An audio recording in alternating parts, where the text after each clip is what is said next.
नमस्कार। प्रादेशिक समाचार के साथ मैं प्रियंका। पहले मुख्य समाचार। प्रधानमंत्री नरेंद्र मोदी आज सुबह 11 बजे प्रधानमंत्री गति शक्ति राष्ट्रीय multi modal connectivity master plan का करेंगे शुभारंभ। कोयला मंत्रालय ने 40 नई कोयला खानों के लिए नीलामी प्रक्रिया शुरू की। आज कुल 88 कोयला खानों की नीलामी का है प्रस्ताव। राष्ट्रपति रामनाथ कोविंद ने दुर्गा पूजा पर विश्व में सभी भारतीयों को दी शुभकामनाएं। देश भर में आज मनाया जा रहा है महाअष्टमी का पर्व। और आईपीएल क्रिकेट के दूसरे क्वालीफायर में आज कोलकाता नाइट राइडर्स का मुकाबला दिल्ली कैपिटल्स से। और अब समाचार से पहले एक जरूरी संदेश। भारत कोविड टीकाकरण अभियान के अंतर्गत 100 करोड़ टीके लगाने का लक्ष्य हासिल करने के निकट है। ऐसे में आकाशवाणी उन सभी चिकित्सकों, नर्सों और अन्य स्वास्थ्य कर्मियों का अभिनंदन करता है जिन्होंने इस महत्वपूर्ण कार्य में योगदान दिया है। इसके साथ ही हम आप सभी को सतर्क करना चाहते हैं कि कोविड अभी गया नहीं है। हमारी आप सभी से अपील है कि यथाशीघ्र दोनों टीके लगवाएं और अन्य लोगों को टीके लगवाने के लिए प्रेरित करें। कृपया त्योहारों के समय में इन 3 आसान उपायों का पालन अवश्य करें। मास्क पहनें, 2 गज की दूरी बनाए रखें, हाथ और मुंह स्वच्छ रखें। कोविड से संबंधित कोई भी जानकारी और मार्गदर्शन के लिए राष्ट्रीय हेल्पलाइन 011-2397-8046 और 1075 पर फोन करें। इसके अलावा राज्य हेल्पलाइन नंबर 104 डायल कर समस्या का त्वरित समाधान लिया जा सकता है। और अब समाचार विस्तार से। प्रधानमंत्री नरेंद्र मोदी आज सुबह 11 बजे नई दिल्ली के प्रगति मैदान में प्रधानमंत्री गति शक्ति राष्ट्रीय multi modal connectivity master plan का शुभारंभ करेंगे। प्रधानमंत्री गति शक्ति कार्यक्रम में परियोजनाओं की रूपरेखा अलग अलग तैयार न करते हुए साझा लक्ष्य ध्यान में रखकर समग्र रूप में तैयार की जाएगी। विभिन्न मंत्रालयों और राज्य सरकारों की बुनियादी ढांचा योजनाओं जैसे भारतमाला, सागरमाला, अंतर्देशीय जलमार्ग, भूमि बंदरगाहों और उड़ान आदि को इस कार्यक्रम के दायरे में लाया जाएगा। इसके अलावा textile clusters, pharmaceutical clusters, defence corridor, industrial corridor और एग्री जोन जैसे आर्थिक क्षेत्रों को भी इसके अंतर्गत कवर किया जाएगा ताकि कनेक्टिविटी में सुधार लाया जा सके और भारतीय व्यवसायों को अधिक प्रतिस्पर्धी बनाया जा सके। कोयला मंत्रालय ने 40 नई कोयला खानों के लिए नीलामी प्रक्रिया शुरू कर दी है। मंत्रालय ने कहा है कि आज कुल 88 कोयला खानों की नीलामी का प्रस्ताव है, जिनमें से 40 नई और 48 पिछले दौर की नीलामी के बाद बची खानें हैं। कुल मिलाकर करीब 55 अरब टन कोयला संसाधनों की नीलामी की जाएगी। मंत्रालय ने कहा कि 4 कोकिंग कोयला खानों की नीलामी होनी है। ये खाने 10 राज्यों झारखंड, छत्तीसगढ़, ओडिशा, मध्य प्रदेश, महाराष्ट्र, पश्चिम बंगाल, आंध्र प्रदेश, तेलंगाना, अरुणाचल प्रदेश और असम में हैं। इस अवसर पर कोयला मंत्री प्रहलाद जोशी ने कहा कि प्रधानमंत्री नरेंद्र मोदी के नेतृत्व में सरकार कोयला क्षेत्र में निरंतर सुधार कर रही है और देश की अर्थव्यवस्था को आगे ले जा रही है। उन्होंने कहा कि कोविड से पहले के समय की तुलना में बिजली की मांग लगभग 20% बढ़ गई है। केंद्रीय मंत्रिमंडल ने सरकारी और निजी क्षेत्र के 100 स्कूलों को सैनिक स्कूल सोसाइटी से संबद्ध कराने की मंजूरी दे दी है। प्रधानमंत्री नरेंद्र मोदी की अध्यक्षता में मंत्रिमंडल ने सैनिक स्कूल सोसाइटी के अंतर्गत संबद्ध सैनिक स्कूल आरंभ करने के प्रस्ताव को स्वीकृति दी। पहले चरण में राज्यों, गैर सरकारी संगठनों और निजी क्षेत्र के 100 संबद्ध भागीदारी को इसमें शामिल करने का प्रस्ताव है। केंद्रीय मंत्रिमंडल ने शहरों का कायाकल्प करने से संबंधित अटल अमृत मिशन के दूसरे चरण को 2025-26 तक बढ़ाने की भी मंजूरी दे दी है। केंद्रीय मंत्रिमंडल ने शहरी क्षेत्रों में स्वच्छ भारत मिशन 2025-26 तक जारी रखने की स्वीकृति दे दी है। शहरी स्वच्छ भारत मिशन के दूसरे चरण के लिए 1,41,600 करोड़ रुपए के वित्तीय परिव्यय को मंजूरी दी गई है। मिशन के अंतिम चरण के लगभग 62,000 करोड़ रुपए के वित्तीय परिव्यय से यह 2.5 गुना अधिक है। देश के शहरी क्षेत्रों को अगले 5 वर्षों में कचरा मुक्त बनाने में यह अभियान और गति प्रदान करेगा। पूर्व प्रशासनिक अधिकारी अमित खरे को प्रधानमंत्री नरेंद्र मोदी का सलाहकार नियुक्त किया गया है। मंत्रिमंडल की नियुक्ति समिति ने श्री खरे की नियुक्ति को शुरू में 2 वर्ष के लिए या अगले आदेश तक मंजूरी दे दी है। श्री खरे हाल ही में केंद्रीय शिक्षा सचिव के पद से सेवानिवृत्त हुए हैं। इससे पहले वे सूचना और प्रसारण मंत्रालय में सचिव रह चुके हैं। वह आज अपने पद पर योगदान देंगे। श्री खरे झारखंड कैडर के पहले आईएएस अधिकारी हैं जिन्हें प्रधानमंत्री का सलाहकार बनाया गया है। उच्च शिक्षा सचिव के पद पर रहने के दौरान उन्होंने नई शिक्षा नीति 2020 बनाने और उसे लागू करने में अहम भूमिका निभाई। वह झारखंड में शिक्षा सचिव, वित्त सचिव, योजना सचिव और विकास आयुक्त के रूप में काम कर चुके हैं।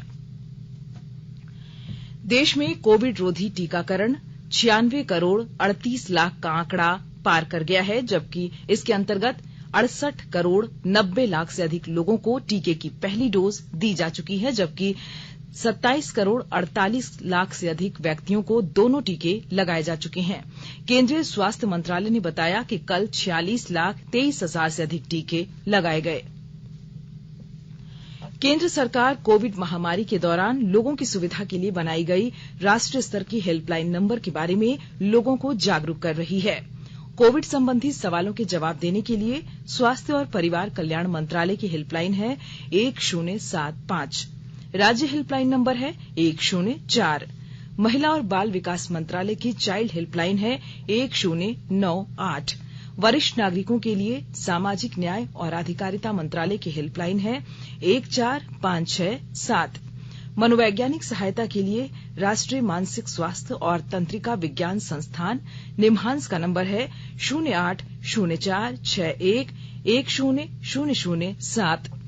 आयुष कोविड परामर्श हेल्पलाइन नंबर है 14443 और MyGov WhatsApp help desk number है 9013151515।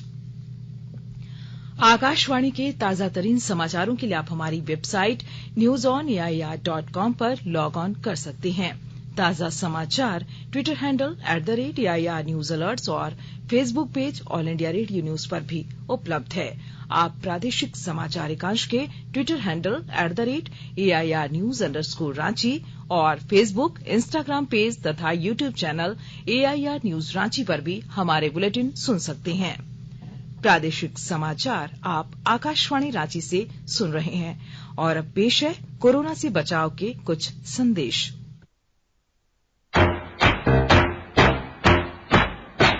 चलो मिलकर एक शुरुआत करें, चलो एक फैसला आज करें, मास्क नहीं तो टोकेंगे, कोरोना को रोकेंगे, चलो एक वादा करते हैं, चलो कुछ वादा करते हैं, मास्क नहीं तो टोकेंगे, कोरोना को रोकेंगे। भारत सरकार द्वारा जनहित में जारी। कोविड-19 से बचाव और सुरक्षित रहने के 3 उपाय। मास्क लगाएं, 2 गज दूरी है जरूरी, सुरक्षित दूरी रखें, हाथ और मुंह साफ रखें। प्रादेशिक समाचार में आपका फिर स्वागत है। आज देश भर में महाअष्टमी का पर्व श्रद्धा और उल्लास से मनाया जा रहा है। नवरात्रि का 8वां दिन मां दुर्गा के महागौरी स्वरूप को समर्पित होता है। राष्ट्रपति रामनाथ कोविंद ने देश और विदेश में रहने वाले भारतीयों को दुर्गा पूजा के पावन अवसर पर शुभकामनाएं दी हैं। अपने संदेश में उन्होंने कहा है कि देवी दुर्गा शक्ति की प्रतीक हैं। वे नारी शक्ति का देवी स्वरूप भी हैं। उन्होंने कहा कि दुर्गा पूजा बुराई पर अच्छाई की जीत का उत्सव है।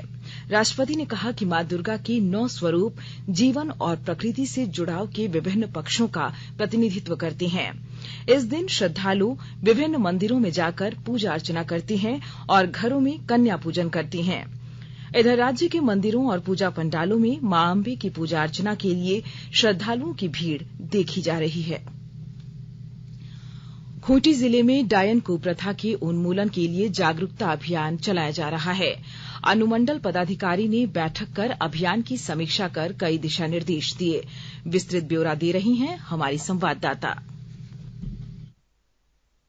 डायन कुप्रथा को दूर करने के लिए सरकार व जिला प्रशासन प्रतिबद्ध है। इसके मद्देनजर अनुमंडल पदाधिकारी सैयद रियाज अहमद की अध्यक्षता में डायन कुप्रथा के उन्मूलन संबंधी बैठक का आयोजन किया गया। बैठक के दौरान उन्होंने जिला समाज कल्याण पदाधिकारी को प्रखंडवार एवं पंचायतवार परिचालन को लेकर आवश्यक दिशा निर्देश दिए। डायन प्रतिषेध अधिनियम 1999 की धारा 3 के तहत डायन का पहचान करने वाले या कहने वालों को 3 महीने की सजा या 1000 रुपया जुर्माना अथवा दोनों हो सकता है। धारा 4 के अनुसार डायन बताकर किसी को प्रताड़ित करना 6 महीने की सजा या 2000 रुपया जुर्माना अथवा दोनों है। धारा 5 के मुताबिक डायन चिन्हित करने में जो व्यक्ति उकसाएगा उसे 3 महीने की सजा या 1000 रुपया जुर्माना अथवा दोनों है। ज्योत्सना शीला, आकाशवाणी समाचार, खूंटी।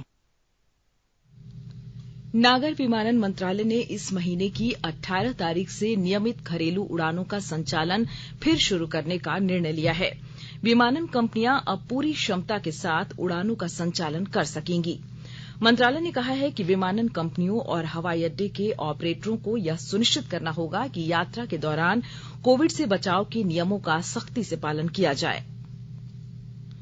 आईपीएल क्रिकेट में आज दूसरे क्वालीफायर मुकाबले में कोलकाता नाइट राइडर्स का सामना दिल्ली कैपिटल्स से होगा। पहले क्वालीफायर मुकाबले में चेन्नई सुपर किंग्स ने दिल्ली कैपिटल्स को हरा दिया था। दूसरे क्वालीफायर की विजेता टीम फाइनल में चेन्नई सुपर किंग्स के साथ खेलेगी। फाइनल मैच शुक्रवार को दुबई में खेला जाएगा। चेन्नई सुपर किंग्स 9वीं बार आईपीएल के फाइनल में पहुंची है। झारखंड की महिला हॉकी ओलंपियन सलीमा टेटे ने कल रेलवे में ओएसडी 2 के रूप में पदभार ग्रहण किया। इससे पहले सलीमा रांची रेल मंडल में टिकट निरीक्षक के पद पर कार्यरत थीं। सलीमा टेटे को 6 नवंबर 2019 को रांची रेल मंडल के वाणिज्य विभाग में नियुक्ति मिली थी। देश के 75वें स्वाधीनता दिवस समारोह के उपलक्ष्य में आजादी का अमृत महोत्सव के अंतर्गत प्रादेशिक समाचार एकांश आकाशवाणी रांची द्वारा स्वाधीनता संग्राम और उसके गौरवशाली इतिहास पर 18 अगस्त से साप्ताहिक अमृत महोत्सव क्विज का शुभारंभ किया गया है। सेंट्रल कोलफील्ड्स लिमिटेड और mission blue foundation Amrit Mahotsav quiz में आकाशवाणी समाचार रांची के साथ सहयोगी के रूप में शामिल हैं। आजादी के 75 वर्षों का पर्व अमृत महोत्सव प्रत्येक बुधवार शाम 7 बजे प्रसारित होने वाले प्रादेशिक समाचार के दौरान पूछे गए प्रश्न का सही उत्तर देने वाले प्रथम 10 प्रतिभागियों में से लकी ड्रॉ द्वारा चुना हुआ एक प्रतिभागी इनाम का हकदार होगा। इसके लिए सुनते रहें आकाशवाणी रांची का प्रसारण।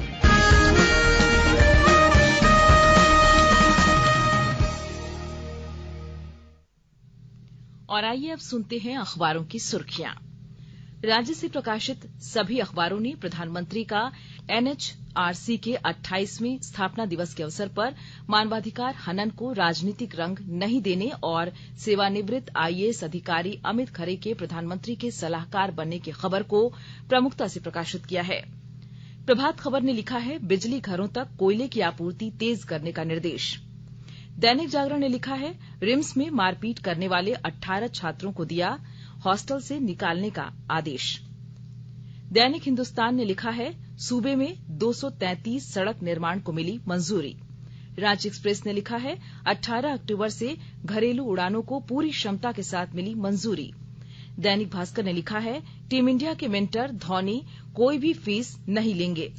अंग्रेजी दैनिक हिंदुस्तान टाइम्स और टाइम्स ऑफ इंडिया ने जम्मू कश्मीर के शोपियां में 5 आतंकियों के मारे जाने की खबर को पहले पन्ने पर प्रकाशित किया है। और अब अंत में मुख्य समाचार एक बार फिर। प्रधानमंत्री नरेंद्र मोदी आज सुबह 11 बजे प्रधानमंत्री गति शक्ति राष्ट्रीय multi modal connectivity master plan का करेंगे शुभारंभ। कोयला मंत्रालय ने 40 नई कोयला खानों के लिए नीलामी प्रक्रिया शुरू की। आज कुल 88 कोयला खानों की नीलामी का है प्रस्ताव। राष्ट्रपति रामनाथ कोविंद ने दुर्गा पूजा पर विश्व में सभी भारतीयों को दी शुभकामनाएं। देश भर में आज मनाया जा रहा महाअष्टमी का पर्व। और आईपीएल क्रिकेट के दूसरे क्वालीफायर में आज कोलकाता नाइट राइडर्स का मुकाबला दिल्ली कैपिटल्स से। इसके साथ ही आकाशवाणी रांची से प्रादेशिक समाचार का ये बुलेटिन समाप्त हुआ। नमस्कार। घर में रहिए, सुरक्षित रहिए और सुनते रहिए आकाशवाणी।